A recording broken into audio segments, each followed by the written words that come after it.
Australia have got Minicello at fullback, World Player of the Year, of course. Then they go King, Gasnier, Cooper and Tate.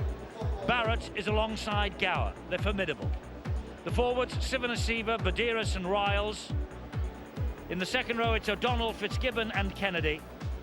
And the substitutes, Wing, O'Mealy, Mason and Price. Let's just give you the forwards again. There they are, and here are the subs. Wing, Mason, O'Mealy and Price. The coach, of course, the one and only Wayne Bennett. Now the New Zealanders, Brent Webb at fullback. Webster, Fatuira, Tupi and Vatuvai. Vanganar comes back after suspension, and Stacey Jones is the scrum half. The forwards, Rahihi, who is Warrington bound, Motutoni of Hull, Ruben Wickie, the skipper, 50 not out, Kidwell, Louis Anderson and Shontaine Harpy of the Bradford Bulls, normally with Leslie Vinacolo outside him in the centres, and Harpy playing tonight at loose forward. And on the bench it's Fayumu, Asotazi, David Solomona of the Wakefield Trinity Wildcats and Leeds Rhinos Ali Lauatiti, and the coach is Brian McLennan. But Steve-O, tonight it's all about international pride. Certainly is, and I am so pleased that the New Zealanders and the Australians have decided to take this Tri-Nations tournament down under next year. I can assure you that there's nothing better than international rugby league football, and it's one that every youngster will aspire to wear your national shirt and to look at the badge with that pride. It's the greatest carrot in our game. Ruben Wickie will lead the haka for the New Zealanders as they face up the Kangaroos.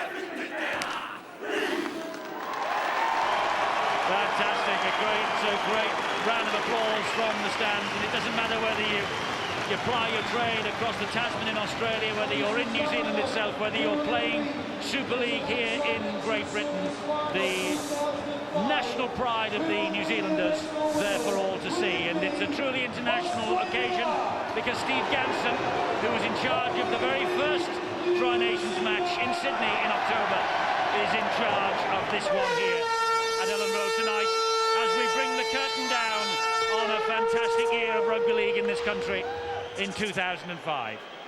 Okay, it's the Australians who will attack as we watch from right to left. Craig Fitzgibbon gets us underway. The final 80 minutes of this season, and I wonder who will come out on top at the end of this. Will the Australians go home with the victory yet again, or can New Zealand spring another surprise? It's fascinating. And it's terrific, Steve-O, to sit here totally, completely and utterly relaxed and just let the wonderful action unfold in front of us. Well, at least, Eddie, for once you will not be biased one way. It's as simple as that. But I just hope that the people watching at home and also the players in Super League, you know, look at these two sides, the skill factor. Great Britain coach Brian Noble made it quite clear last week that we still had a long way to go to reach the skill factors. Fitness, yes, we're okay. Upper body strength, yes, we're okay. But we need that skill factor bringing back into our game. Talking of skill, the kick downfield well fielded by Brent Tate, but a great chase on him by Manu Vatuvai, the youngest player on the pitch, the number 5 in the black and white of New Zealand tonight. International newcomer of the year at the award ceremony earlier this week. But here now is Craig Gower, and they're moving the ball across this line, and now it's the winger Matt King, and Matt King is bundled to the ground by 2 tacklers. That just shows you, Eddie, the confidence and the skill that this Australian side have.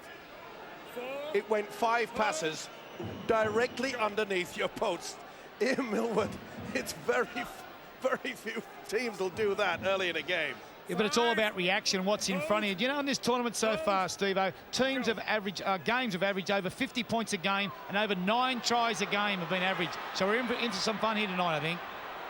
Gower's kick, it was well fielded, but that's the first penalty. I think Trent Barrett has been pinged by Mr. Ganson for coming in on the flop.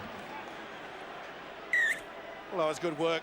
Vatavai certainly put himself in a good position, but the quality of Craig Gower, a little chip over the top, something different yet again. And of course, Trent Barrett, as the caption said there, sin-binned by Mr. Ganson twice last week in the international against Great Britain at Hull. He said this week he doesn't think he's ever been sin-binned twice before in his 10-year career, never mind twice in 80 minutes. But that's what he got from Mr. Ganson last week, and he's just conceded the first penalty. And this is the skipper, Ruben Wiki, right on the halfway line. Motu Tony of the Hull club, and he is dropped by Jason Riles, and he now is the full-back, Brent Webb. He's a key character on this New Zealand attacking line up the full-back. He's been in outstanding form. The second rower there is Louis Anderson, and he's got heavy strapping on the left knee, as you can see, and he plays the ball. Here is Stacey Jones. Here's the kick, high, and they're chasing this. Oh, and it's bounced, and it could be a try here for the centre. Fatuira. The referee, Steve Ganson, will check it all out via the video referee, Dave Campbell. And the winger, Matt King, is saying about obstruction in the back play. And Mr. Ganson had a little nod at him, but what a kick from Stacey Jones. Perfect height. Onside, no problems with that at all. See there, just pushed out of the way. The try scorer, that's a try. No doubt about it in my mind, that will be brought up. It was certainly hit by the Australian first, so therefore it's play on. But is there a knock on by the Kiwi, Steve-O, there? Well, it was going, the ball's been projected backwards. It seemed to go backwards as far as I'm concerned. No doubt about the grounding. Fatuira definitely got a hand to it, there's no question of that. I think this will be given. They put Matt King under a lot of pressure. Jake Webster doing really well in the air. I think they'll give this. This will be a real shock. But what about the kick? Plenty of height. Gave the chance for the winger. There is confirmation. Try is given to Paul Fatuira, the lucky omen in the NRL. Grand final wins with 3 unfashionable clubs in the last 3 years. Can he now do it at international level? Well, he's got the Kiwis off to a fantastic start. And it came from Stacey Jones. Okay, jet lag or not, he will do the kicking all night. Not the best work from Matt Cooper. He tried to put the Kiwis off. He runs right across. He really should have been far better just coming back and trying to help the winger. Didn't work out. The centre said, I love it. Fatuira. What a start. That'll settle the nerves. But will it poke the Australians well and truly in the eye? Well, maybe. But Stacey Jones, who produced the effort with the kick, now has the chance to add the extras. And this would be a fantastic effort. Oh, but he's missed it. He's pulled it in front of the post. Well, Fatuira, who has got 2 successful grand finals in the last 3 years with West Tigers and Penrith in 2003. West Tigers this year, of course. He's come up with the first try of this Trinations final. And New Zealand are ahead by 4 points to 0. John Keir, what a start. Sensational start, Eddie, and the skill level of Stacey Jones there was there for all to see. He isolated the wingman Matt King, so he couldn't get a jump. And what a great contest by Jake Webster, who went for the ball. He caused the mistake, and then, as you say, Fatuira was on hand. Great start for the New Zealanders. Very simple, emphasis on the forwards and runs from dummy half and getting to a good kick. Great start. Great start indeed, and emphasis on the kick as well from Stacey Jones. That, Steve-O, is why they've flown him halfway around the world twice in the past 7 days to play. Without a doubt, and he's only got to just get there in that first receiver position. There he is again. He'll just guide him around the park, and it's a good kick. Bit too strong.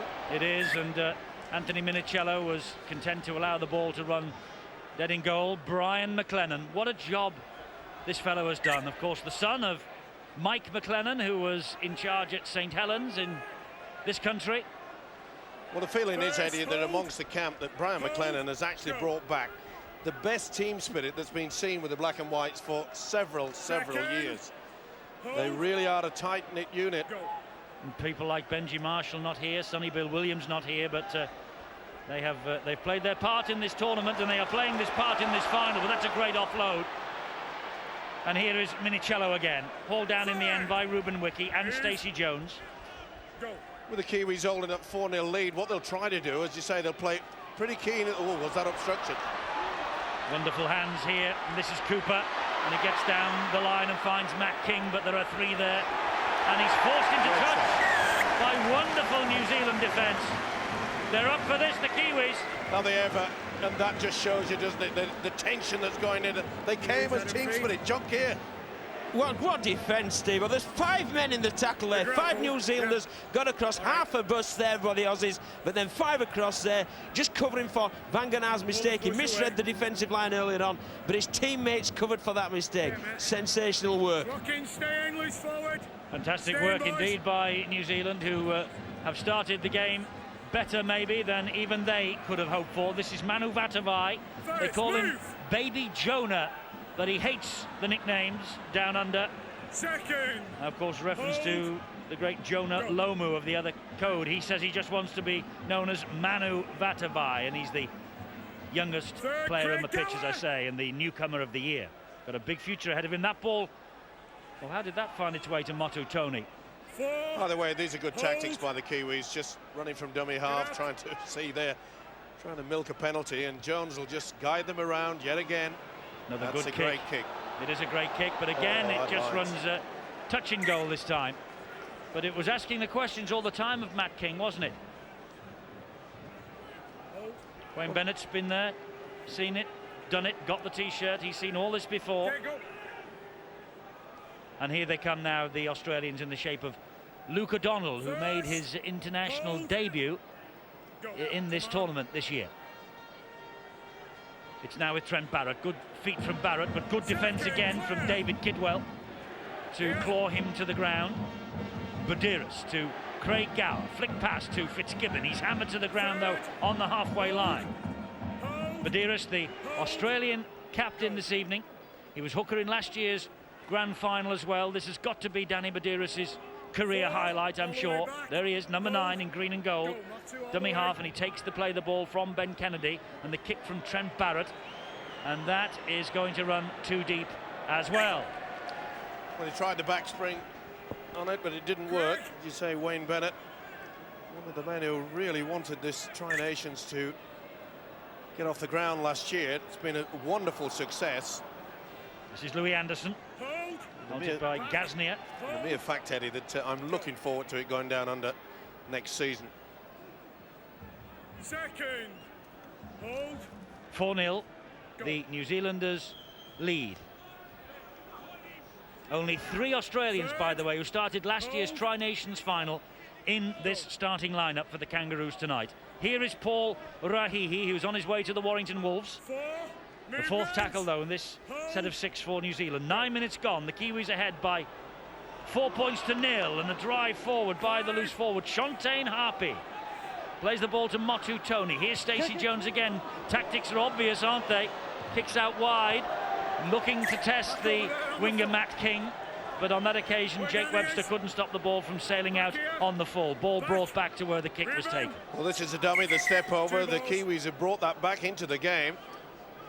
Last time I saw that was way back in the 60s. So I wonder how many Super League coaches might be employing that tactic here in Millwood in the new season. Well, that was used back in the days when Steve-O was used, and we always regurgitate things in rugby league. Don't worry, we don't invent everything. They get regurgitated and we put a bit of spice. Interesting you talk about tactics here, Eddie. At the moment, New Zealand's showing their hand. They want to be to and through in the forwards, earn the right, and come up with an aggressive kicking game and make sure that they're coming off their line, Australia. You talk about being aggressive in defence, Eddie. That's the way to do it, make teams come off their line. That's what New Zealand are trying to do. Great hands, though, on show again from the Australians, but wonderful defence once more. And Jake Webster, great hit on Fitzgibbon. There was 3 men on the overlap down the left-hand channel. Gower to Petro Sivanasiva. He gets the ball away to Badiris, and here now is Ben Kennedy. He's seen a little gap, but well pulled down again by Shontaine Harpy. And here is Badiris. On his inside is Kennedy. And it finds its way untidily into the arms of Trent Barrett. Barrett going for the kick out wide. And it drops easily into the arms of Brent Tate. And Tate looking to go on his own. And they're trying to force him into touch again. And they do! This time 1, 2, 3, 4 black and white jerseys were there. Again, wonderful defence by the Kiwis, but I must say that the Australians keeping this ball alive, turning in the tackle. Here we see the team pushing them over back. They are really working this Kiwi defence, and that is going to tell its tale late in this game.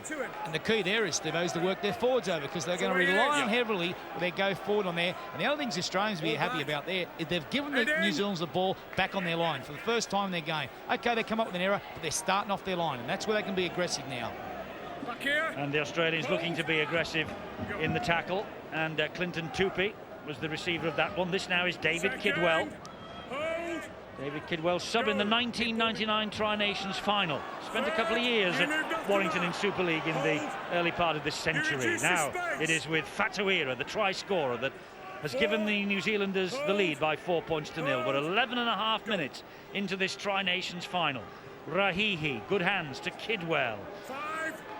And Badiris coming in a little bit late perhaps on Kidwell, just having a push and shove at each other. Here is Stacey Jones again. There's the booming kick downfield, but inevitably it's Anthony Minichiello who deals with that, and he will launch the Australian counter-attack, he hopes, but a great chase. Good positioning there by Minichiello. Voted last Monday as the best player in the world, the Golden Boot Award. Fully deserved it. In absolute superb form. And the winger Matt King taking a bit of punishment there, and Badiris, he just slipped as he came to greet Motu Tony.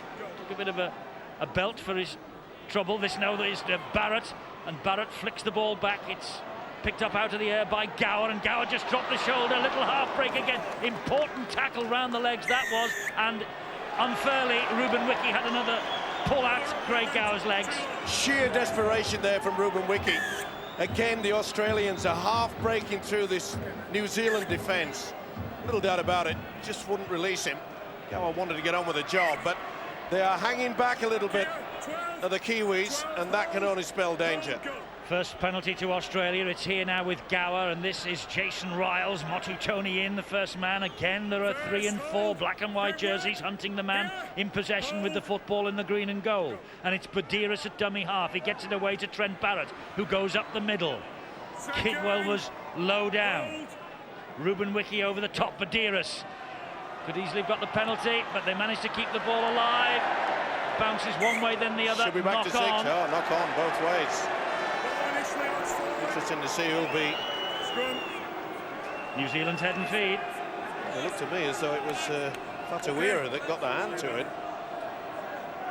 You mentioned, Steve-O, about their waiting in defence there, New Zealand. It all stemmed from the play of the ball. They're winning the ruck, Australia, and their markers can't get set. And that's why they're jumping from dummy half, because they know the markers aren't set and they can beat them easy. And that's why the defensive line can't get set. If that continues, get in your Australian colours. Spoken like a true blue kangaroo. Mr. Millward, you nailed your colours to the... Well, all right, green and gold, I know. But you nailed your colours very early in the piece this tournament to the green and gold Mastian. Eddie, I looked up the word what a galaxy of stars means, and it means Europa.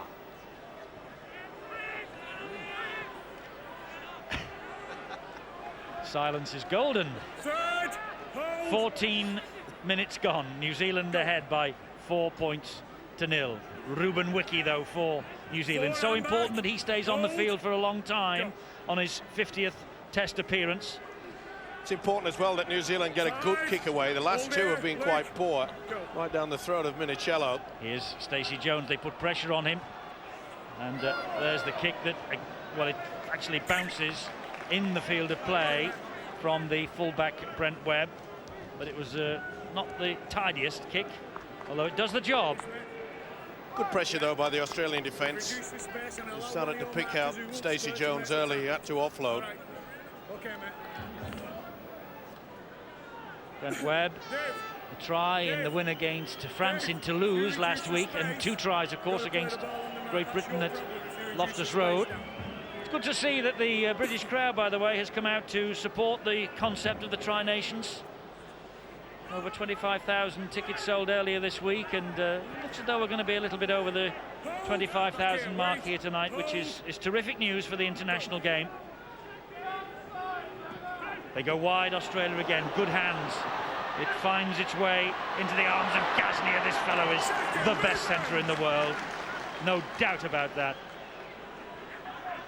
And here they come again, Australia, in the shape of Craig Gower. He gets it to Ben Kennedy, and the New Zealanders scrambling in defence. Stacey Jones tying the ball up as Motutoni made the tackle. Badiris gets it away to Luke O'Donnell. Interesting to see how the Australians are interchanging on that occasion. We saw that the winger had come into the centre position, pushed Gasnier out onto the touchline. Gower, back it comes to Minicello. That's good defence though again from New Zealand. Great flying tackle by Nigel Vangenaar. This now is Trent Barrett, and he'll hoist the kick out wide. Oh, he was taken a bit late there, wasn't he?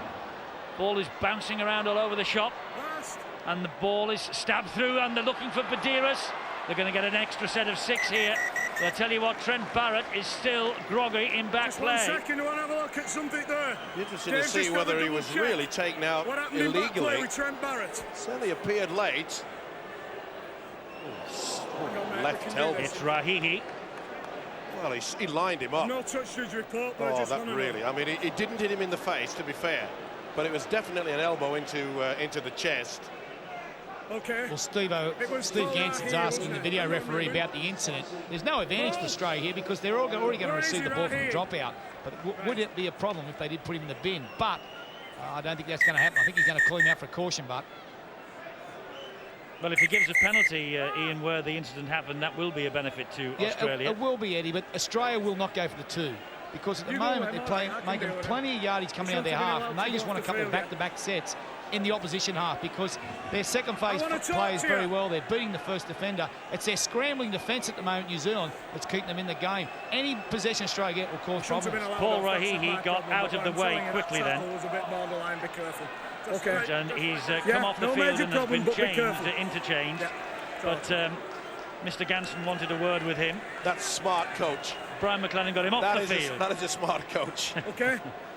Having substituted. It's the goal line dropout then for New Zealand. Australia will get the ball back here, but they get it back on halfway.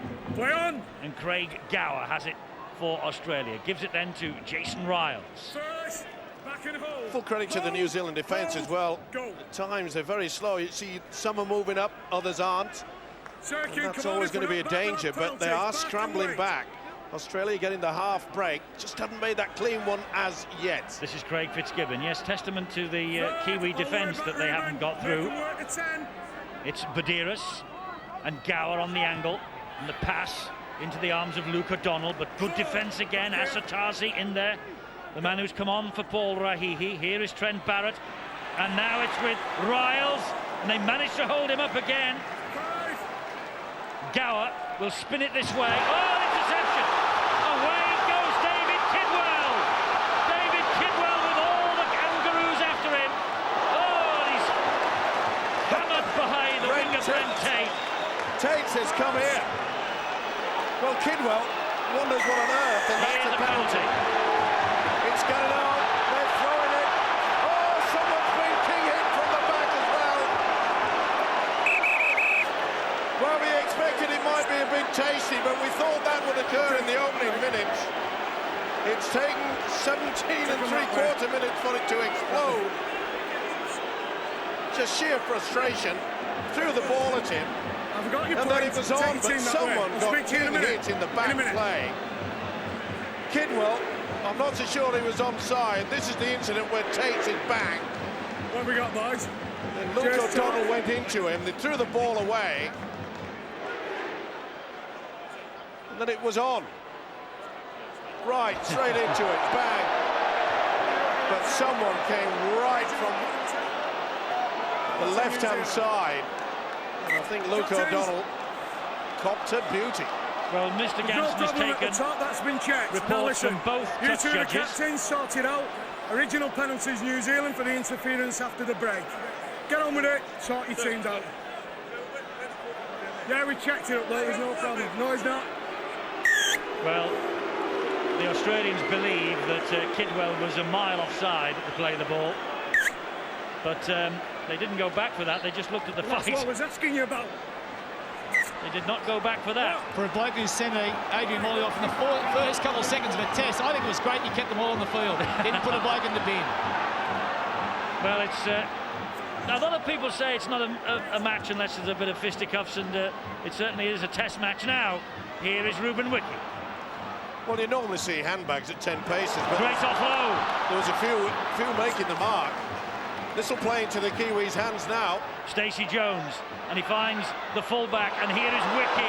Good ball from Webb, and he's just held up short is Ruben Wiki. David Kidwell, whose break provided this opportunity for the Kiwis, and that is Webb. Oh, it's so close. They're appealing that this is a try, but he's held up short. But it looked like he was over the line then, the fullback Brent Webb. Back it comes to Stacey Jones again, and then wide they go, and they must be in. They are in on that far side, and it is the winger Manu Vatuvei. Manu Vatuvei doubles the New Zealand lead. Well, as you say, all the nonsense that went on in centre field would play into the Kiwis' hands. And it certainly has. They've come up with the second try. 8-0, New Zealand. It certainly did. They lost to the composure. Now there you see, he had his foot behind, so therefore he's onside. Doesn't necessarily have to have both feet. This is great finish.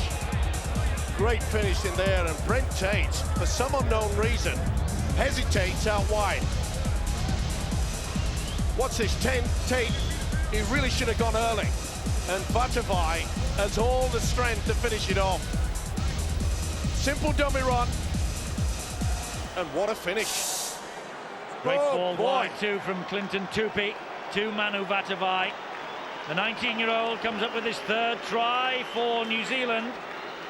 The second try on the night, and New Zealand have an 8-0 advantage.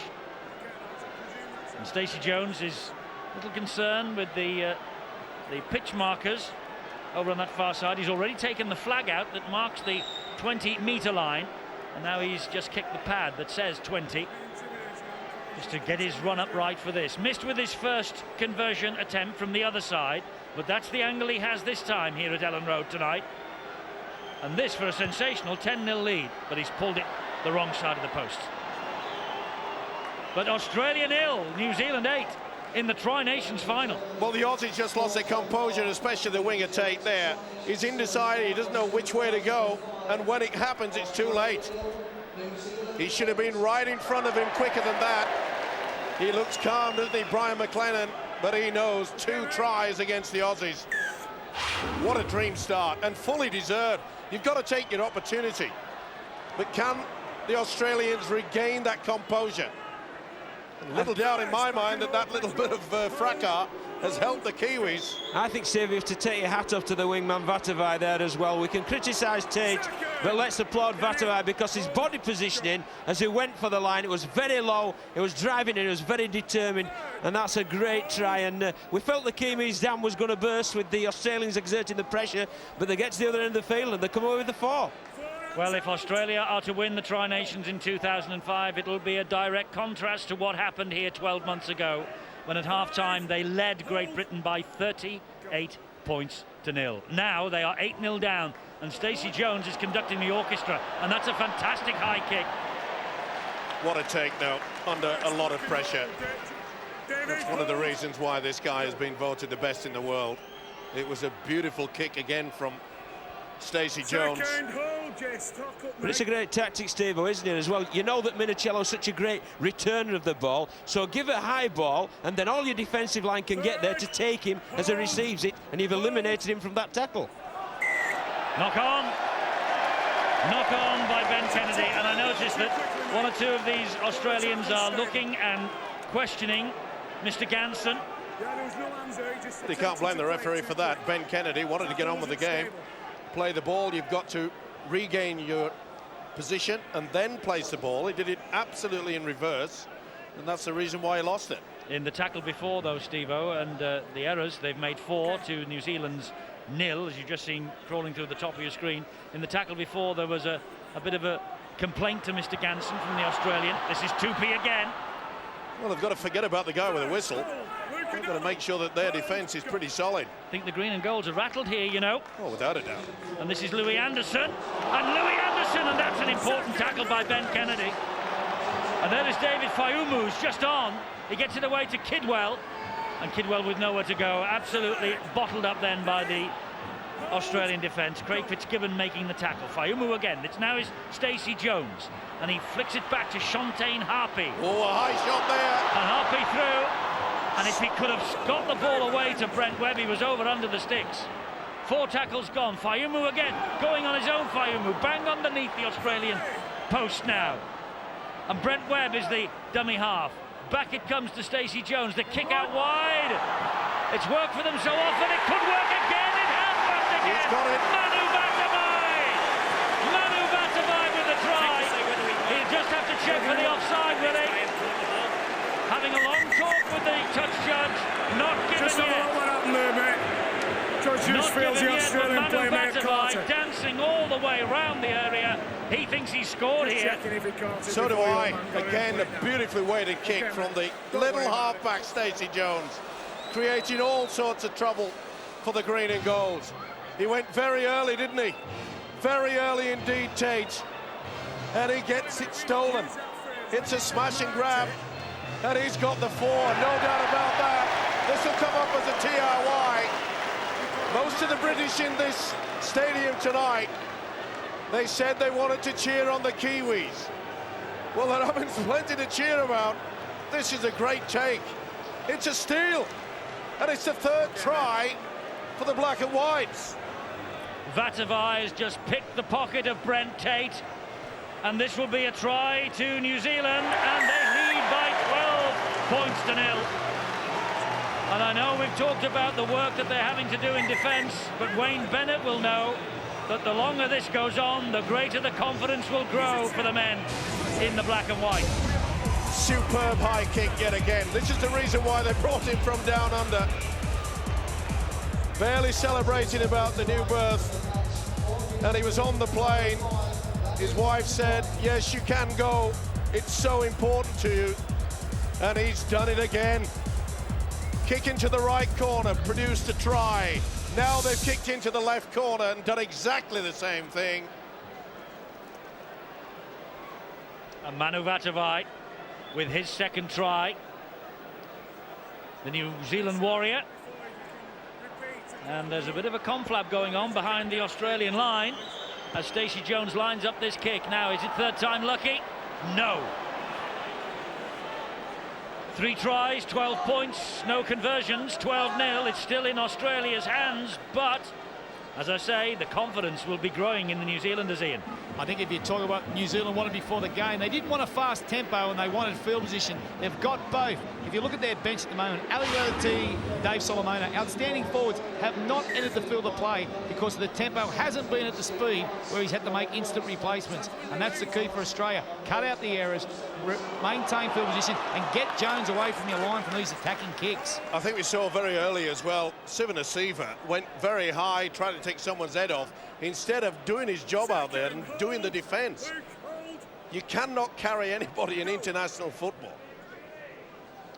Ruben Wiki again. 27 minutes without a breather for the New Zealand captain. When he leaves the field, they do tend to lose their way a little bit.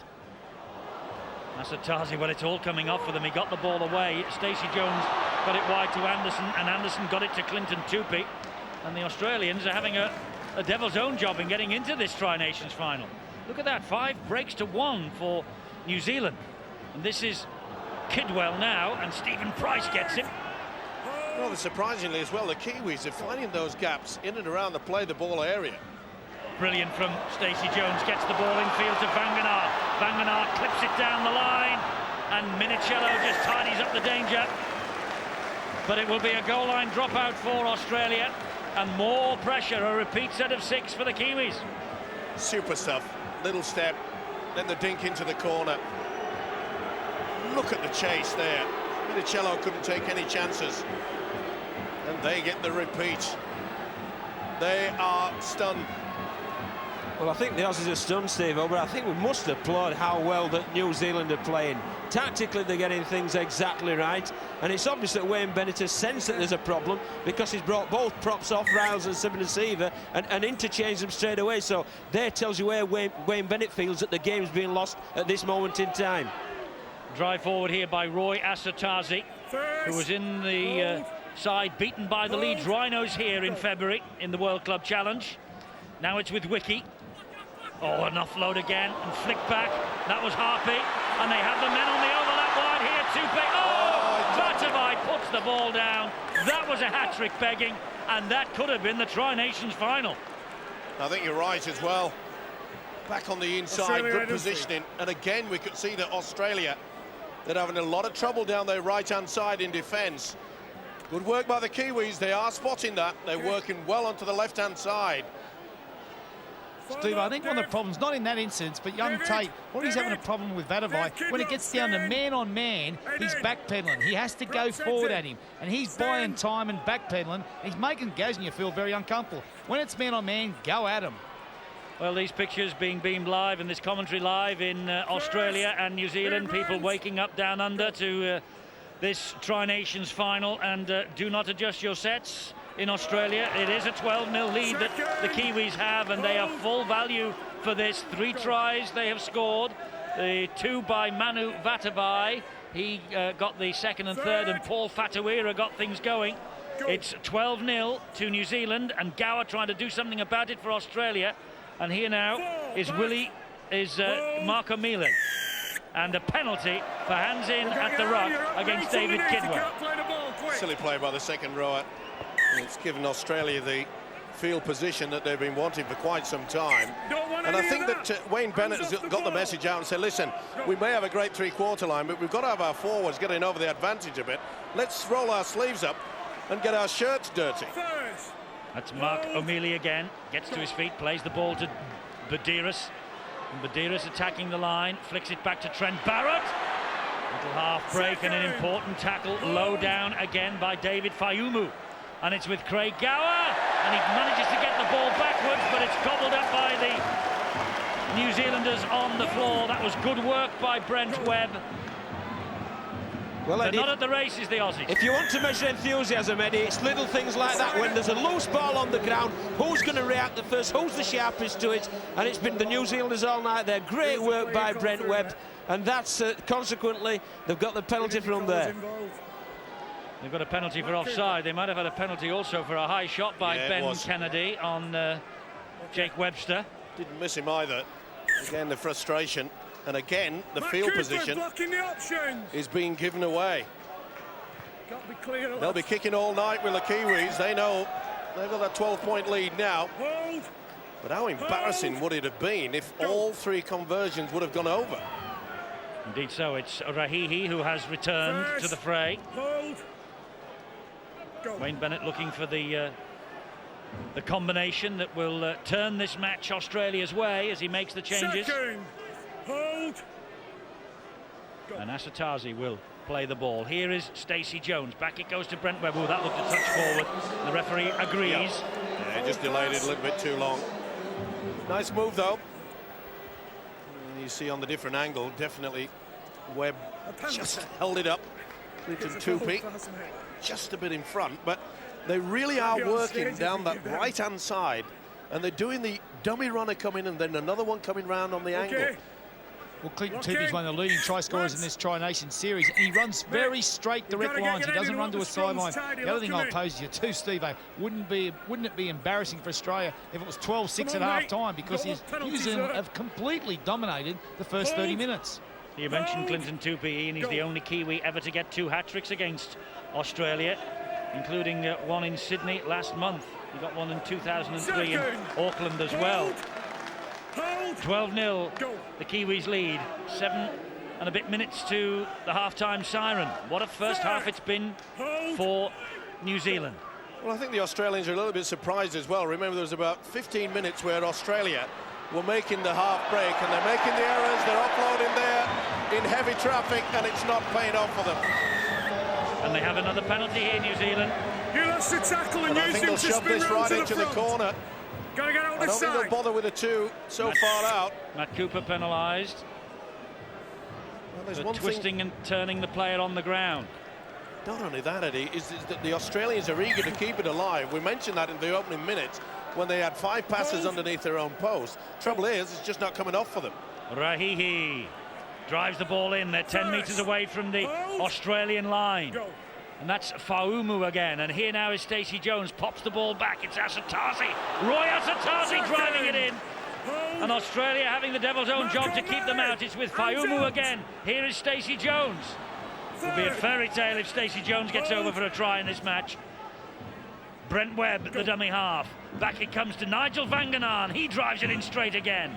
And the substitute, Craig Wing, is there first with Willie Mason to bring him down. And another penalty for hands in the ruck. They'll take the two here. No doubt about that. I'm telling you. Yep. Confirmation Mason, from Andy cradling the the ball. coach. Well, Brian McLennan must be pinching himself. That What, mate? that Australia are making so many errors, but let's take nothing away from the Kiwis because the errors are coming, because the aggressive defence, they're coming in numbers. They are, because they've got field position and the kicking game from Stacey Jones is outstanding. But this is not something new to him, but also, remember, Steve-O, in Australia, only what we were talking about 5 or 6 weeks ago, they won at the Telstra Stadium, and then they went back to their homeland and were only beaten by 2 points. So, you know, they're not in foreign territory. It's a key how they maintain it now. Stacey Jones maybe is the key. Just how much will the effects of the long flight home and then back for the birth of his son, how much will that take out of him tonight? And that's his first successful kick of the evening. But importantly, it stretches the advantage still further. It's New Zealand 14, Australia 0. And Wayne Bennett, well, he has to do some work, doesn't he? It certainly does. John Keir, I pose the question. What a dream start for McLennan. What sort of speech will he make at half-time? Well, he'll just tell his New Zealand troops to continue doing what they've been doing so very, very well indeed, i.e. getting out of dummy half. All the three quarters have done quite a bit of scooting out of dummy half, hitting the big forwards who are punching holes in around the ruck area, and then Stacey Jones finishing the set off with a great kick and chase. And that will be the speech. Keep doing what we've been doing so well. And importantly, with less than 5 minutes to go to half-time, they still have to bring the ball handlers like David Solomona and Ali Lauatiti off the bench, New Zealand. Well, that is a very, very important weapon for them here tonight. And that's what we knew, that they would do that. And they'll throw them out wide. It's another penalty. Well, Mr. Ganson's caning the Aussies. Look at the manner it came And, out. well, there's the fellow who destroyed Great Britain in the first half last year, Darren Lockyer. This is uncharted territory in terms of Trinations. At Ellen Road, anyway. Well, I don't think Mr. Ganson's being harsh on the Australians. He's just refereeing the game. Yep. If he reads the ball out, he reads the ball out, and it's a penalty. 6-2 to New Zealand on the penalty count. 14-0 where it matters on the scoreboard. You're absolutely right, John. He's refereeing the rules, and there's nothing wrong in that. Go. And here now at the Kiwis again with Asatazi. What is wrong, there are a lot of the Australians, especially the forwards, they're just having a big chat to the official. There's another one, and the referee now will call the captain, and he will take action eventually here. Captain, please. Captain. There's a lot of messing around going on at the play of the ball. And Yep. it's unfamiliar, this. It's unusual that the Australians are the ones who are slowing it down. Tactics when they're on the road. You've men in the tackle, but they're just lying there. Steve Price was on forever then. You've got to get him off. I've give you, there's been stripping, there's Not holding surprisingly. down. Okay, well, it's been both ways.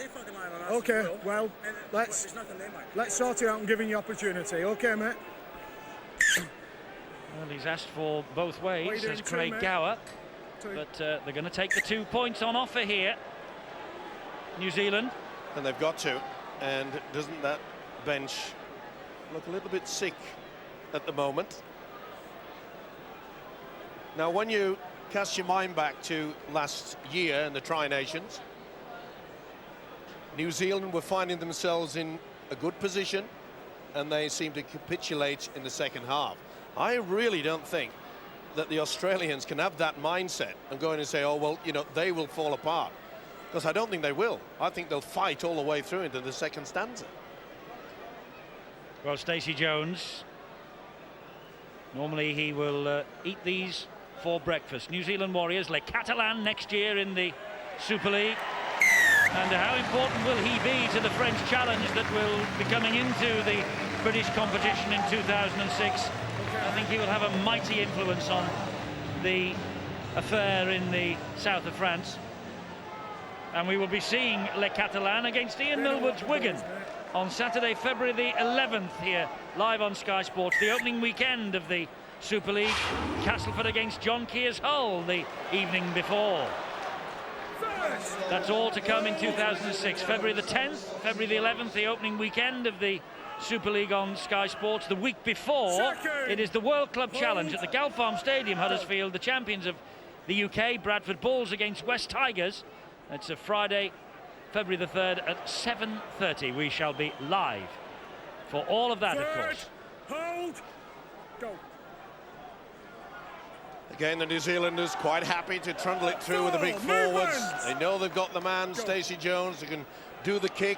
And again, good running from dummy half. Oh, everything sticking for New Zealand. And this is Stacey Jones again. And there's the kick to the corner. And it's an invitation for Fatuira. Oh, and the ball just beats him. Wow, well, if that would have been a try, I think the Australians could have all gone home. Great work.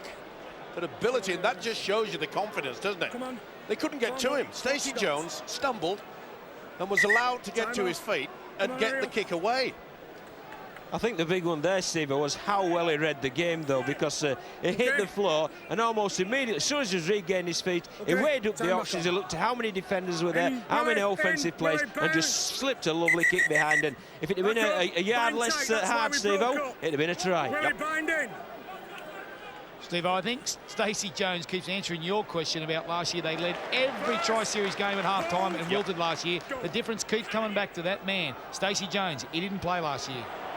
Gasnier, they missed the tackle on him at their peril, but they are there in numbers. And Rahi dumps him on the deck. Well, Australia will gamble. They won't just shut up shop. Oh, well, they will now. Willie Mason drops the ball. It's swooped on by David Kidwell. They have a minute, and they have a full set of 6 to get another try just before half-time, New Zealand. Or even a 1 point. Yeah, that's a good call, Steve, as well. You know, they might have a shot for 4 or 5 tackles, and if nothing else is on, slip that ball between the H's. It's Brent Webb, and he goes wide to Stacey Jones. Back inside it comes to the substitute, Fauimu. And he is just enveloped by the tackle of Craig Wing and Craig Fitzgibbon. And now it's with the fullback Webb again. Over the top it goes. Oh, they went for the interception. They come up with it in the end. And it is Brent Tate.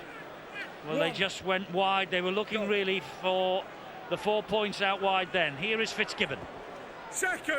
10 seconds to the half-time siren. Gasnier at dummy half. This is Gower. Whoa, what a hit, and Gower's flat out. There's the half-time siren. Vangenaar it was. Vangenaar took Craig Gower then, and he's not happy with it, Craig Gower. Having a chirrup in the ear of 1 or 2 players. Without a doubt, and their forwards have got to get up the tempo. Kiwis, of course, they'll be playing very basic rugby league football, and that's what they did most throughout that first half. We keep mentioning the kicking game from Stacey Jones, and that's all they have to do. And they'll be forcing the error yet again. Australia coughed up so much possession in that first half. It was ridiculous. This is Stephen Price for Australia. Second tackle, opening set of 6 of this second half. And Willie Mason will drive the ball forward. A try-scoring substitute in last year's Trinations final. This, meanwhile, is Craig Wing. And he has, of course, answered the call from his holiday in Hawaii to play in this tournament once Darren Lockyer was injured. The kick, though, is not the best. It's straight down the throat of Brent Webb, and here come New Zealand again. Ben Kennedy leading the charge. Mason finishing him off. And the winger, Jake Webster. Test debut against Australia in Sydney. 6 tries in 6 tests for him so far. Not on the score sheet tonight. Hold. Well, I think Blind McLean, he can have 10 out of 10 for the first half, Eddie, but it'll be interesting this half to see how he uses Solomon and Lautiti as well to keep the momentum going. Well, they are keeping the momentum going. Everything, as I say, all their offloads, all the balls that go to ground, all the balls that bounce in front of players, it finds its way into New Zealand arms. And here is Stacey Jones again, and there's the script. It's a well-read script, this. It's a well-worn script. And this time they hang off, and the ball is knocked forward by the New Zealand winger Webster. It's very basic, but it's very effective so far. With a 16-0 lead, that's all you need to do. If they can starve Australia of field position, it'll be the clock that'll be against the green and golds. This is Craig Wing and Willie Mason. Great defence, isn't it?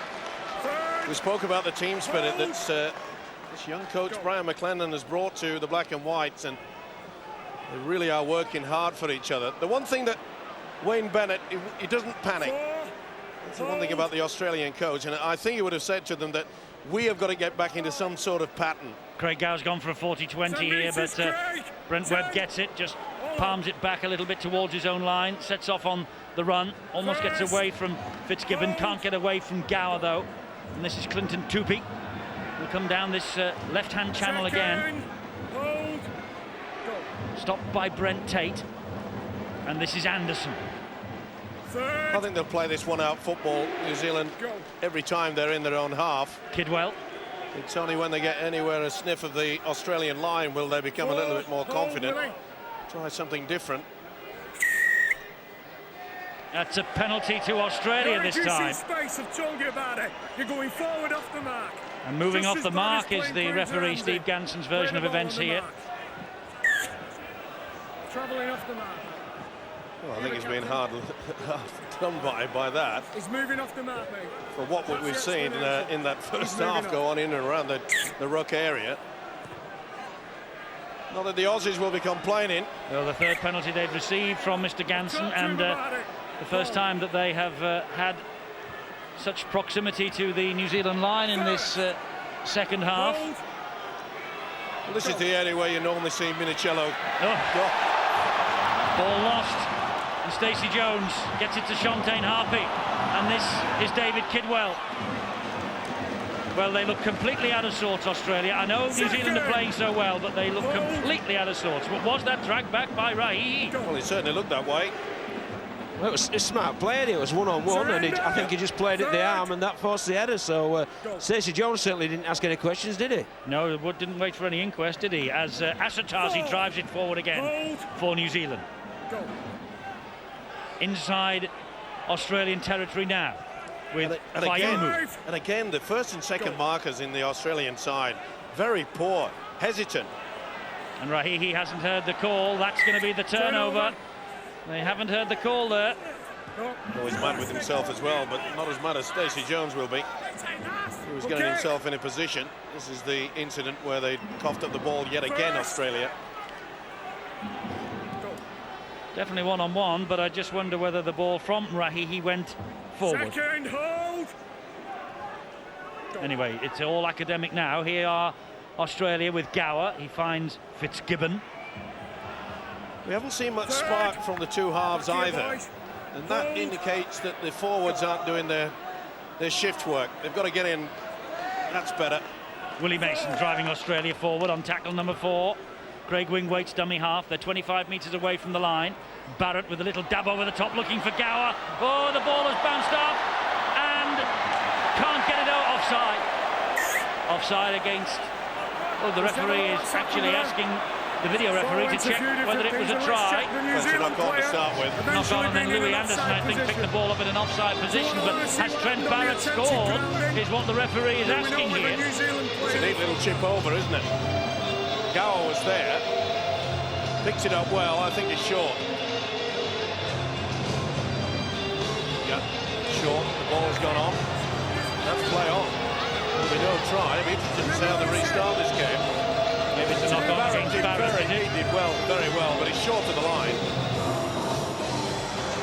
Now, was it deliberately knocked down by Webb? That's the interesting thing Well, here. for me, Steve, they'll start it with New Zealand head and feet. Barrett's knocked the ball forward, trying to score a try. Webb, as rightly, is defending his own line, hasn't played at the ball. I think he's knocked it on. You see, look at Webb where he's looking. All he's doing is defend his own line. That's a knock-on by Barrett. I have to agree with you, John. This will be head and feed to the Kiwis. Scrum defence, and New Zealand are the defence. And another chance has gone begging. Not that Australia have had many throughout this game. They've had very few. Louis Anderson did pick the ball up in an offside position, but the knock-on by Trent Barrett nullified all of that. Hold the push. So it's a scrum down with head and feed to Stacey Jones of New Zealand. And he gets the ball away to the fullback, Brent Webb. You're all up early, And the referee now gives a penalty for offside to New Zealand.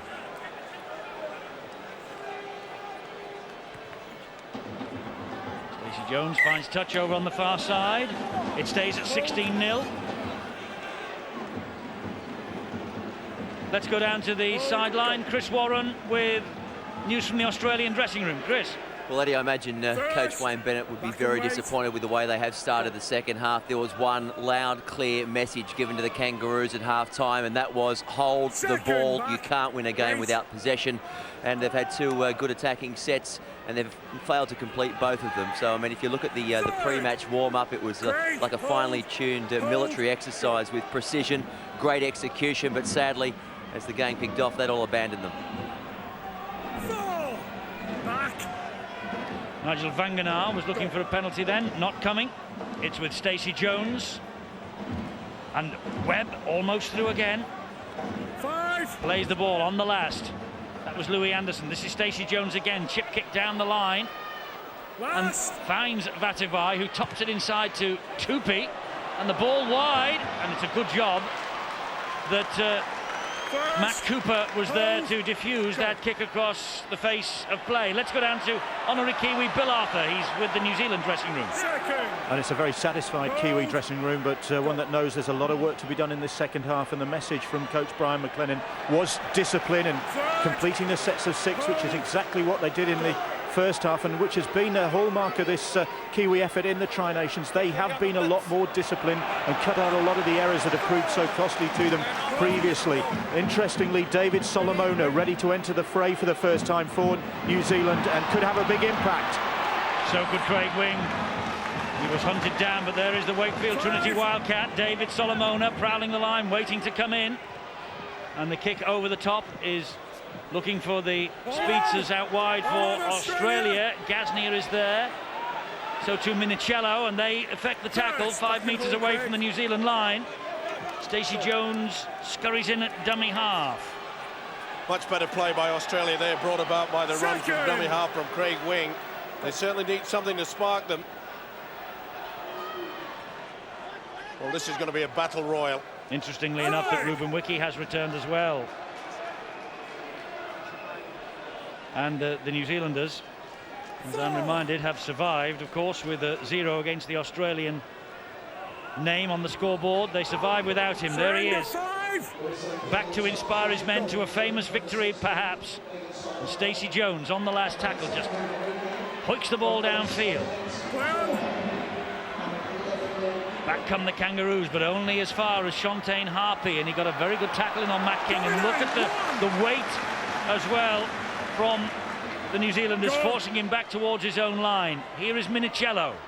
That's been one of the features, I think, by the New Zealand side. They've worked as a unit, gang tackles, that's play on. He's involved in the tackle. He wipes the tackle count clean, does Steve Ganson. That was deemed to be a play at the ball by Fayumu. Willie Mason bumps off one, can't get away from the next man in. They're always there in numbers, and they have the penalty, Australia. You're offside, mate. Wait, Trent. You're offside, mate. Offside is Mr. Ganson's version. Really good tactics, hasn't it, by Brian McLennan, the Kiwi coach, just make sure that, you know, 2 or 3 get to him, and then make sure he can't play the ball quickly. Marco Mealy. Tupi stands his ground. Australia need a break. Wing to Gower. Barrett showed it to Kennedy.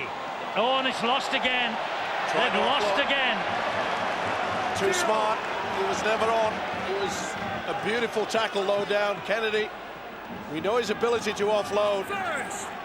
Just wasn't there. Just couldn't get enough strength.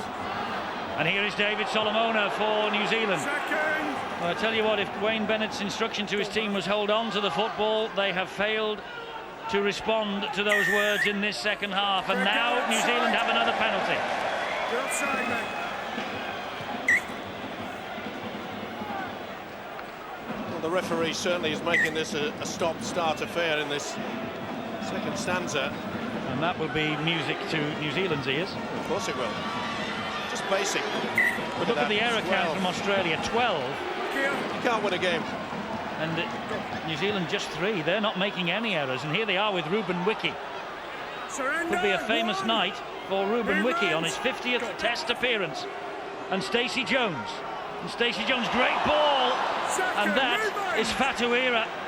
And it's all hands to the pumps now for Australia as Fayumu spreads the ball wide. Kidwell, Vanganar. Oh, and Vanganar escapes the net nearly.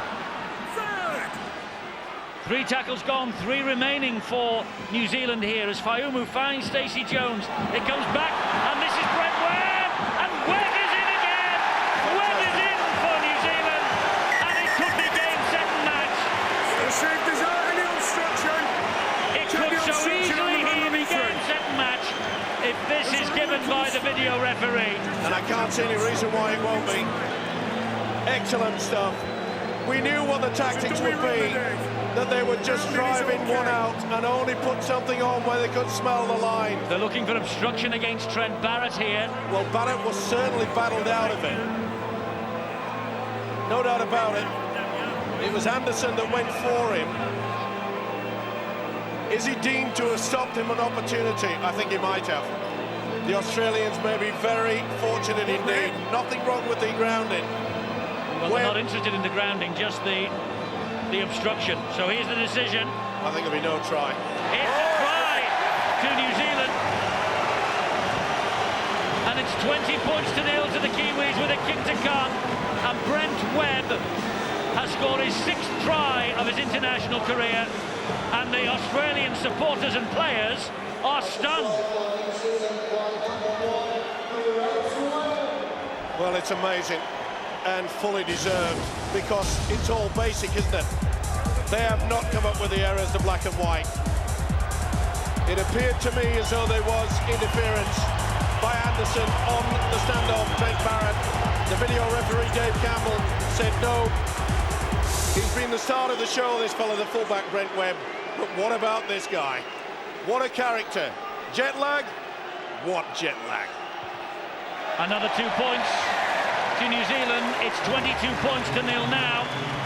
And Ian, if Australia are to come back from this, it will be one of the all-time great comebacks. Well, we hear every sport, we hear cliches. It's a game of 2 halves. We committed too many errors. We didn't hold the ball. You go for them all. Australia have committed them all. They can't hold the ball at the moment. They can't build pressure. All they need at the moment is some back-to-back sets to apply some pressure and some momentum and rhythm, and they can't achieve it. The trouble is, though, Ian, is that the New Zealand pack are just taking the Australian 6 apart. Well, they're giving them a lesson on how to take the ball forward to build a platform for a kicking game and before you shift the ball. They've got some great go forward. They've got a little bit more subtlety around the rucks area with some options. At the moment, unfortunately, they're very much one out, Australia. And what they are, they're very keen to shift the ball to get out of problem. At the moment, the forwards, as you say, Steve, are completely dominated. And things getting worse for Australia. We're hearing news of injuries in the Australian camp, Chris. Yeah, that's right, Eddie. Brent Tate's limped off the field. He's carrying what looks to be a knee or right ankle injury. I don't think we're going to see him return, so they are reduced to 16 players with just one back or utility on the bench. It could present some problems. New Zealand in possession with Stacey Jones, and the kick is a good one because it finds its way. Oh, and he was nearly over there, Anthony Minichiello. That was quick thinking by him. He knew he was in a little bit of space and he just flicked the ball back. That could change the game. Just little things like that, and he's got the offload as well. That could just spin it around. Remember, in the first half, it was the interception by Anderson that turned it for the Kiwis, and that could be just what the doctor ordered. They need something. I don't know what medicine that Wayne Bennett can mete out to his players, but they've got to start swallowing it soon. Great stuff. Minicello, well, he's living up to his tag as the best in the world in a team that's very much on the back foot at the moment. This is Stephen Price. Missed Great Britain last week up against several of his New Zealand Warriors colleagues, of course. Here tonight, this is Luke O'Donnell. And even when they're in possession, the Australian forwards, they don't appear to have any venom. Gower will hoist the ball high. Trying to do what his opposite number has done. That's not forward, though. I think the referee has given a penalty here to Australia for a tackle on an airborne player. You took him when he's in the air. Well, that's what the signal has done, and he's got it absolutely right. Well, a good work by Minicello, and then the penalty to the tap. This is Jason Riles for Australia, and you get the feeling that they must score here, Australia, to have any chance at all. Gower gets the ball away. This is Fitzgibbon. Second. And Shantaine Harpy was the tackler, helped out by Vanganar. Again, they look at Mr. Ganson. Mealy goes without the ball. It is not Simple. Australia's night. No advantage to the Kiwis, so the official Ganson will put the scrum down. How clever there as well by the Kiwi. You see the header there from O'Mealy. There's no real play there to take advantage. He's saying, we'll have the scrum. That's another 30 seconds to a minute gone as well. So everything going New Zealand's way at the minute. Look at that error count, 13-3. But that was a sally. Oh, certainly was. You've got to take that. How many times, Steve, one off the ruck have the Australians dropped it tonight? It's like a different team to what we watched last week. Yep. Have it right. It would be. Have it right. From a British point of view, it would be. But it's 20 years, by the way, since Australia, and we're starting to look now at these sort of records, 20 years since Australia were last nilled in a test match. 1985. And it was against New Zealand, 18-0 in Auckland. Louis Anderson, another good run, doing what the Australian forwards have not been able to do so far tonight. Here is Asotazi. I must say, it will be a tremendous boost if the Kiwis can hang on, lift the trophy. Fantastic for rugby league in their country. Ruben Wiki, yes, fabulous. All Blacks, of course, dominating the other code, New Zealand. And they've just had it on the sideline. They've got Ali Lautiti to introduce him to the game. Very, very fresh indeed. Oh, Stacey Jones. Well, it was a bit hospital pass. He was committed. Bit of a slap of the hand. Either way, it was a high shot. Didn't clench it, but boy, that a big red cross on it, didn't it, on the inside pass, Stacey Jones. And Brian McLennan says, let's take 2 points, because we enter the last quarter 24-0 up. That is an almost insurmountable lead. And the clock is ticking away. Indeedy. Well, New Zealand can't look at the clock, what they've got to look at, what they've got to do to win. And I think the viewers have probably heard us talk 100 times about Stacey Jones' kicking game. What he probably needs to do is change it now and run the ball into touch to slow the game down, because at the moment the Australians want to try and get the tempo up and the Kiwis want to slow it. So you'll find Stacey Jones now will get that brain thinking, one of the best in the game, run the ball in the touch, walk, take their time and start admiring, because don't forget in the Tri Series last year, Steve-O did not win a game. Yep. And fair credit to their coach, Brian McLennan. He really has brought them together. They're a very, very strong unit, close-knit. Coming into this match, Australia finishing top of the table with 3 wins. New Zealand second with 2. 19 tries scored by the Aussies, 21 tries scored by New Zealand prior to tonight. Top scorers in the competition, and top scorers on the night. Stacey Jones makes it 24-0. History beckons the Kiwis. Darren Lockyer, I wonder what he'll be thinking now, going back to last year. What will he be thinking? Brian McLennan. And they don't look that bothered. And they are getting probably their messages back home to the folks down under. 24-0. New Zealand lead. Lauatiti is on. Man mountain for the Leeds Rhinos, of course. He's taken a bit of stick, apparently, amongst Kiwi commentators for his performances in the Trinations. This fella's been majestic. Ruben Wiki. He's led by example. It's rather sad, 24-0 as you look at it. Perhaps a lot of people will say, especially the media, that, you know, Australia just didn't play up to scratch. You can't say that tonight because the amount of pressure, okay, there's been a couple of easy ones taken down, but the way that the New Zealand side has got into the Australians' faces, and the Aussies don't like it. Well, you're right. They have been right in their faces from the first minute. New Zealand fully deserve this 24-0 scoreline they've got alongside them, but gentlemen, Australia are dreadful tonight. Let's be fair. Yeah, but all the little things, Eddie, you need to build up a platform in attack and defence. New Zealand have carried them out to the letter. Australia haven't. They've been very, very naive and everything. I've just got to put a point there on Ruben Wiki. I spoke to him the other day and I said to him, enjoying it? He said, oh, loving it. And I said, yeah, is this your last tour? He said, gee, I hope I get picked next year for the Tri-Series. So it just goes to show they're heroes to people in rugby league, but at the end of the day, they just love playing the game. They do. And he's played 50 times for his country now. Here's Sivanasiva for Australia, getting them to halfway, but it's on tackle number 4. And it also just indicates to you the importance of, you know, the players playing with the pride and playing for the country. Chance wide here for the winger, but no, great defence again. And there was nowhere for Matt King to go then other than over the touchline, because the New Zealanders slid across and saw to that, and it was Jake Webster. New Zealand head and feet. Great stuff. Form up, boys. Danny. It really has been a pleasure to watch. You're a big gas, mate. You need guns sorted. They'll be thinking that way down in Australia, but I'm sure that in New Zealand they are just cock-a-hoop with the way that they have played.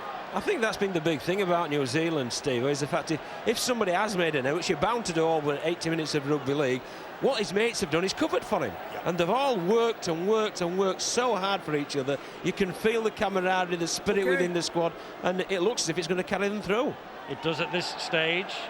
Our colleagues Sky TV in New Zealand did consider at one stage, Steve-O, sending over their own commentary team for this Tri-Nations final. They decided against it, and they're taking us instead. Trust you're enjoying our commentary and enjoying what you're seeing here. Not necessarily the fact that there's a man having his head bandaged, but the fact that there are so many glum Australian faces at the moment. Never had a look in. They've been battered and bruised. The Mexican wave is underway. The last year the British fans were doing it because they had nothing else to do because we were getting hammered. And tonight all the neutrals are involved, but I don't think Wayne Bennett will be standing up off his chair. Well, I think they might just call it a moving haka. Okay. Time back on.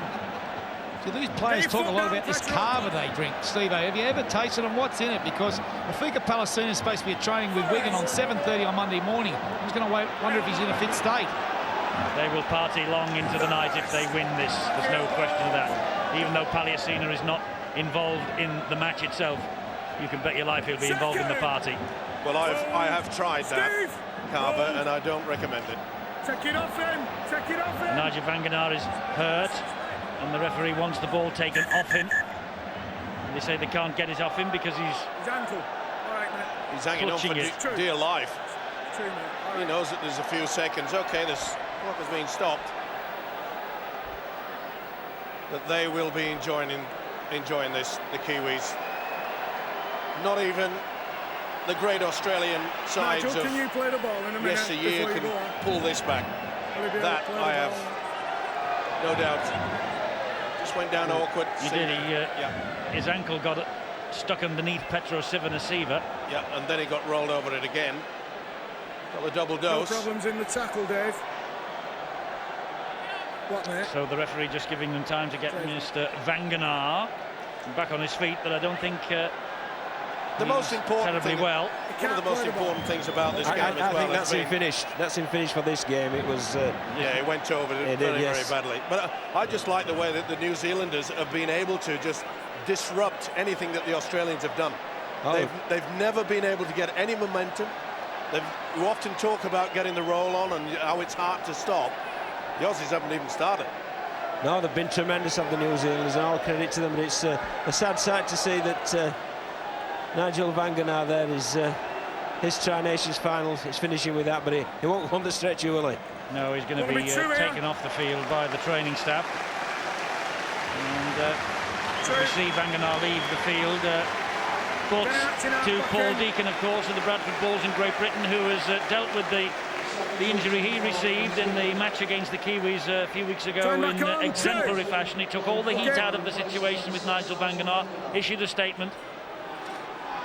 And let's hope that Paul Deacon is back in Bradford's colours for the World Club Challenge against the West Tigers, which will start the season off. Well, Solomona with the offload, and it's gobbled up by Petro Sivanasiva. I can't believe that he wanted to do that. McLennan will get the message out straight away. Oh, what a hit! Wiki on Craig Gower. But the New Zealand coach got to get in and say, listen, fellas, this is not the time to start being fancy. This is the time to just slow it down, play the basics that we've got there. And what a rise to prominence by that fella. Had you ever heard of Brian McLennan? I hadn't. Heard of Mike McLennan, of course. The man who gave us the great phrase, retention of the football is paramount. And they have held on to the football, haven't they, New Zealand? Well, I'm going to say, if the Australians had heard him, they'd have done well to take some notice. This is Trent Barrett for Australia. I think they are looking, actually, to just get a little bit of respectability back into the situation here. Luke O'Donnell, and the kick was from Riles. It's fielded by Webster, and there was no real chase for the kick from the prop forward. Well, it's sheer panic. There's been no cohesion. Shontaine Hartley, he's maybe playing himself into a new position with the balls at loose forward. He's worked hard. It's been interesting, though, how Coach McLennan has used Harper, because he's switched with Fatueiras. At times, Fatueiras dipped it into the middle and Harper's going into the centre. And it's a tactic that's worked very, very well indeed. No wonder they didn't want to announce their side until just an hour before the kick-off. This is Solomona again.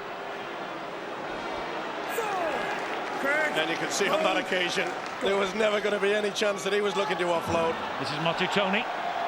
He's played really well. I thought that might be a weak link, you know, in the New Zealand side, having to push him in, not having a regular hooker, but he really has come of age. It's been a wonderful performance from him. Another great kick from Stacey Jones, making Gasnier feel the ball right down by his own try line, and here is Matt King, and there is just no way through this defence. And it's been good defence as well with the Kiwis, is that they haven't been eager to get the man with the ball to the ground. They've kept him up, and 3 and 4 people have kept him moving. Cooper is picked up and dumped, centre field. Gow, wide to Craig Wing. Wing gets Australia over halfway, but can get them no further. Tackle number 4, Gower the dummy half. Trent Barrett. And this is Stephen Price. Oh, that's another mistake. Oh, they leaked that up. Said thank you very much indeed. 0, Steve Price. Okay, mate. And it's at the stage where I think everybody in this stadium and all the people at home that are connected to the green and golds, I think they're going to say, that's it. I don't have to agree with them, because New Zealand will just trundle it up, give it back to that man with a 7 on his back, Stacey Jones, and just irritate them. David Fayumu, and Shontaine Harpy drives it forward again. Fayumu once more, they're 20 metres away. There is Stacey Jones, it goes wide to David Solomona. Solomona this time doesn't think of the offload. There's the ball here to Fatuira. 5 on the line. And they are so close to the line again. Solomona, back he comes to Stacey Jones, and a drop goal from Stacey Jones. No. Miss. 20. And it's the right thing to do as well. Just drive another nail in. The trouble is it didn't get into the wood correctly. No progress forward though by Australia. Go. The way they played last week against Great Britain, the way they cut Great Britain to pieces from deep. Men like Gasnier, who just played the ball there. Stephen Price wasn't available, of course, or didn't play last week. That's an offside decision against New Zealand. And Bill has got some news from the New Zealand camp. Bill? We saw Nigel Vangana going off, and it is an ankle injury. Right ankle is the problem. He's going to need an X-ray, and it could be an uncomfortable journey home tomorrow evening for the Kiwi. But if they come through this and take the trophy, it'll be a lot more pleasant. There is some Australian injury news as well. Here's Chris Warren. Yeah, well, they've lost Tate already, and Fitzgibbon, it looks like he won't return as well. It looks like a left knee injury, so they are down to 15, the Kangaroos. Just 15 men for Australia to see this match out. Here they come, though, and off the shoulder of Jason Riles. Another knock on. I can't believe that the Australians have persisted with this flat attack continually and just coughing the ball up. New Zealand if it's not working, then I am surprised that Wayne Bennett has not changed some form of tactic. Shortcut, lads. Shortcut touches. Completely outclassed. I never thought I would see the day when I could say that about an Australian outfit that has been just not at the races. They've been battered, they've been bruised, they've been outthought, and they've been outcoached. Well, I've got to say also there, Steve-O, is they've been so consistent in their defence, New Zealand. I've never seen a New Zealand international team be so consistent. And it always comes from your desire on a kick chase in your first 3 rucks. They've been honest, they've been together, and they've been very aggressive. And I've never seen Australian team, if you look at average metres, probably for Australia, the first 3 or 4 rucks, it's very poor. And that's where they've dominated the game. This is Ali Lauatiti. Again, just basic rugby league football. It may not be pretty, but who cares if you're a Kiwi? And the British crowd's asking the Australians, who are you? And he gets a penalty, Solomona. There's been a lot of that. I mean, Matt Cooper having a right go there, Mr. Ganson. There's been a lot of that tonight. Every decision that's gone against them, they've contested. I know, and that's frustration. Well, that's symptomatic of the night they're having. Yeah, of course it is. But it started a lot earlier than 24-0. You can't take it away from them. If the guy was, you could see there, he was lifting the leg up as he was regaining to the ground. The official has got no option. This is Ruben Wiki. Here is Lauatiti. Lauatiti offloads again. And Shontaine Harpy feeding off him. They've not finished the Kiwis, but they say it's plodding when they're in their own half. Motutone! Motutone! And he's just forced back over the whitewash this way. Fayumu has scampered in at dummy half. He'll bullet the pass to Jones, who'll find Webb, the fullback. And here is Fatuira. And the ball went forward. The ball went forward. Jake Webster's try is rubbed out. Forward, mate. Good hands, though. Very good hands. Ooh, well, I'm not so sure. Maybe on that angle, but... Well, that's why the TV cameras cannot be judged on a forward pass.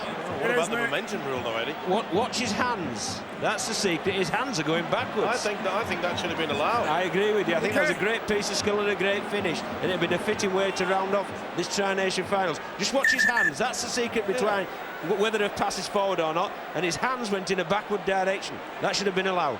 Webster had overrun it as well, which didn't help Mr. Ganson. He did have to reach back, but he had overrun the pass. Anyway, it's no try. It's 24-0, and we've got 10 minutes or so remaining. Hold. An historic night for New Zealand Rugby League.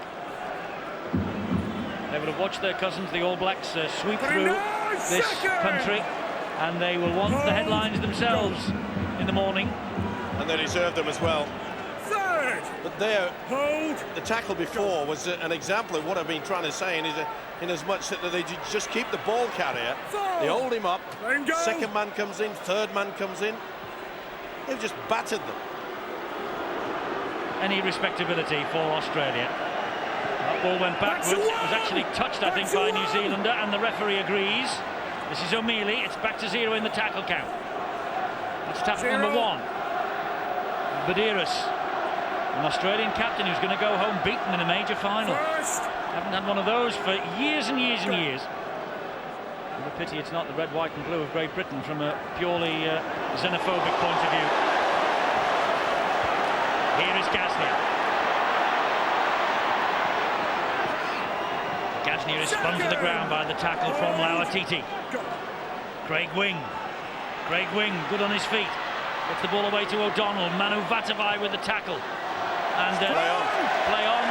Badira's trying to get the ball through his legs. He did, but it hit the New Zealander. And Vatavai got the possession back for his country. Well, 2 tries by the winger Vatavai, but he does get to a lot of work in defence. Say things certainly not coming off. The writing has been on the wall for quite some time. And here comes the half break. In fact, it's more than a half break, and it's Asatazi, and he skipped through another challenge, and he's still not finished, and that's good play from Badiras. Came over the top and dislodged the ball. O'Mealy gets it out wide, but it was dangerous. Fatawira all over the top of Matt Cooper. Here they come. Swarm all over him again. They must have worked really, really hard on their defensive line. I know that Brian McLennan, their coach, was bitterly disappointed with their performance against Great Britain. Here's Matt Cooper, brilliantly kept alive by Willie Mason. Third, whole ribbon. Well, they have been in this country as rank underdogs, the New Zealanders. The accommodation wasn't even booked for them for this final, and they've used that to their advantage. They certainly really have. But there's another, you know, the flat pass, not the best from Gower. Barrett had to hang back for it. Okay, mate, just well, keep we've never talking. seen this, Steve-O. In all the years that we have been involved with international rugby league, we have never seen a performance like this from Australia. Credit to New Zealand, they have forced the errors. To be fair, I've never seen a better performance by the New Zealand side either. Okay. They have been wonderful. And there was about 15 minutes in that first half, midway through the first half, when it looked as though New Zealand was shaky. Australia were getting over the advantage line. It looks as though they're going to get it, but then that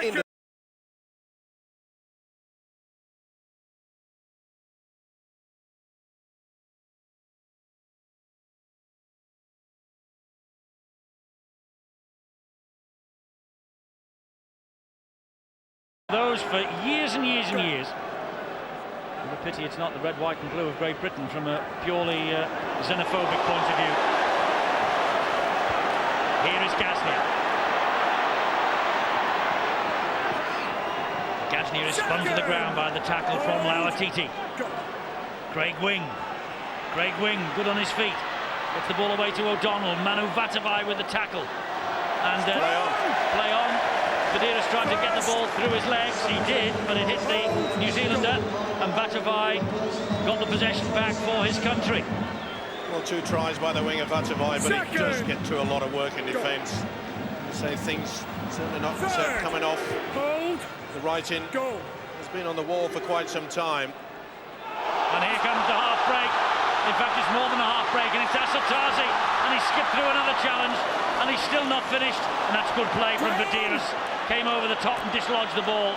O'Mealy gets it out wide, but it was dangerous. Fatawira all over the top of Matt Cooper. Here they come.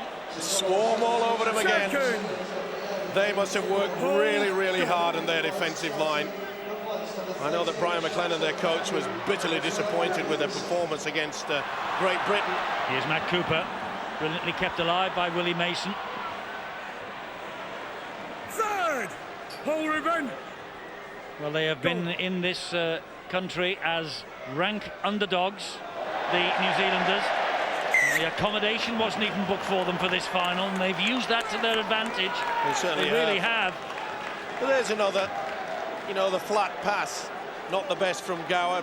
Barrett had to hang back for it. Okay, mate, just well, we've never seen this, Steve-O. In all the years that we have been involved with international rugby league, we have never seen a performance like this from Australia.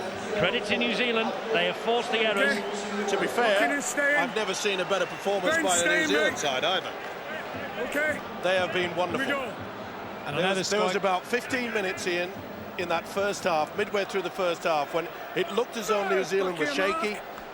Australia were getting over the advantage line. It looks as though they're going to get it, but then That intercept from Anderson turned it all around, and they've just controlled the game ever since. Well, their consistency's been outstanding. I know the Sky cameras have picked up Darren Lockyer a few times, but if you look at people who are some of the best players in the game, Sonny Bill Williams, Benji Marshall and Leslie Vonacolo, they're not out here today. I think Brian McClellan, if you keep going back, I think an hour and a half before kick-off I said, what's the team? You said, oh, they got a surprise, they reckon. Shantine Harvey, we wouldn't have picked him there, would we? He's been an absolute marvel there. And Vadawara on Cooper has been outstanding. He's done a very good job here tonight, Brian McClellan.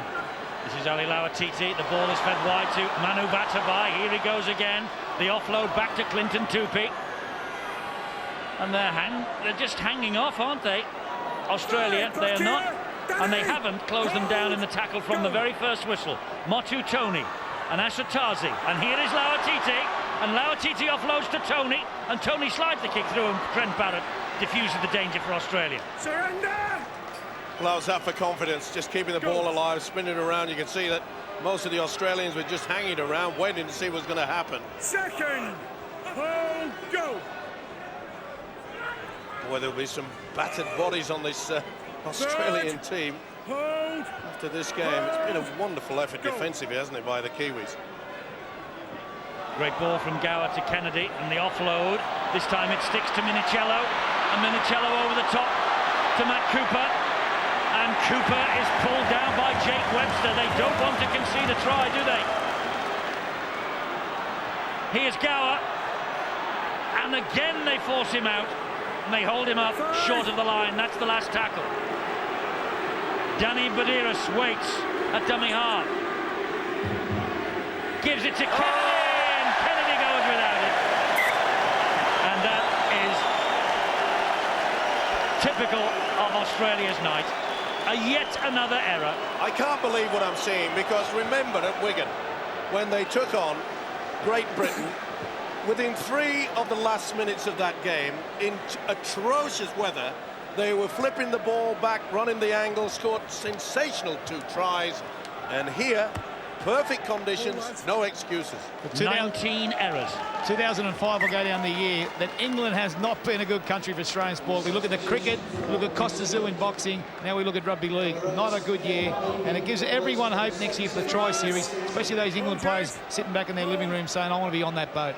I think as well that last passage of play summed up the game perfectly. The New Zealand spirit to scramble back in defence, and then the pressure they exerted on the Australians to come up with the error. Brian McClellan is celebrating because we're 4 minutes away. Not even Australia can score 4, 5, 6 tries. Not with defence like that. They're in touch again.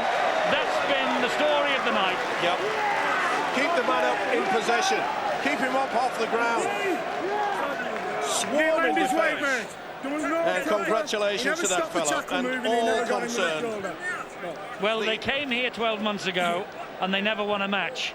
And Wayne Bennett will be the first to congratulate Brian McClellan, because he says, and he has said philosophically a number of times in the recent past, look, we cannot win them all. It'll have to happen sometime, and it's happened tonight. It's over 50 years since New Zealand beat Australia in a Test series, and they're going to go home with a glittering silver trophy as well. The Trinations prize is going to New Zealand with the Kiwis,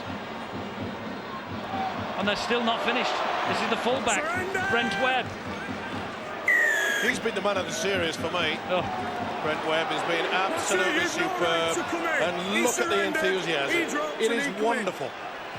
The Mad Butcher there, Peter Leach coming to interview, and I do know that they were absolutely furious about the fact that they didn't get hotel accommodation because they thought it was going to be a Great Britain-Australian final. Boy, when they lift that trophy in a few moments' time, it will taste very sweet indeed. Minicello somehow picked up the pieces then. Hold there. Hold.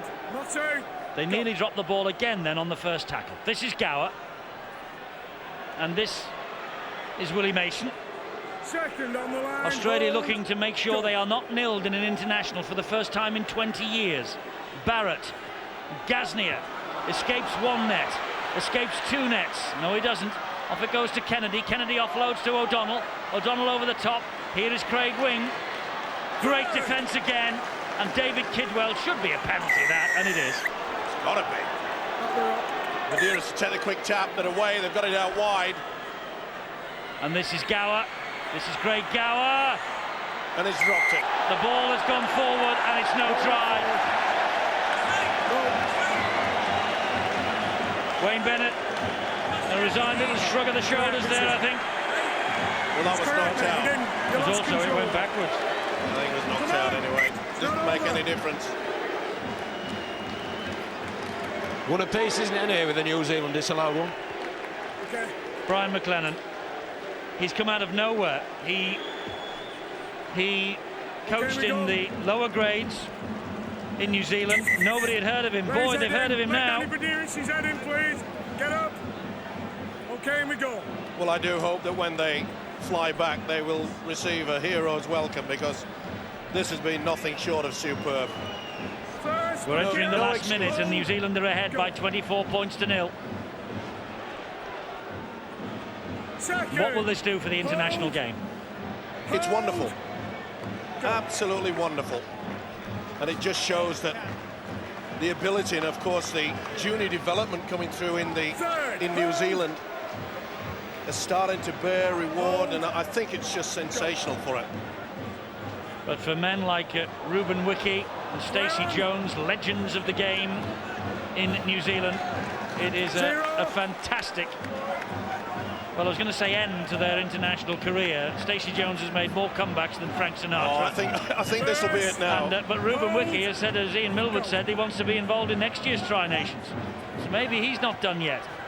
But it's a great way to celebrate your 50th Test cap, world record, and you're going to be top of the world tonight, New Zealand. This is Barrett over the top to Gower. Play on indeed. And they're counting down, and Brian McLennan is dancing all over Ellen Road. And New Zealand have won the Tri-Nation of 2004. And it's no fluke. It is an absolute hammering for the Australians here.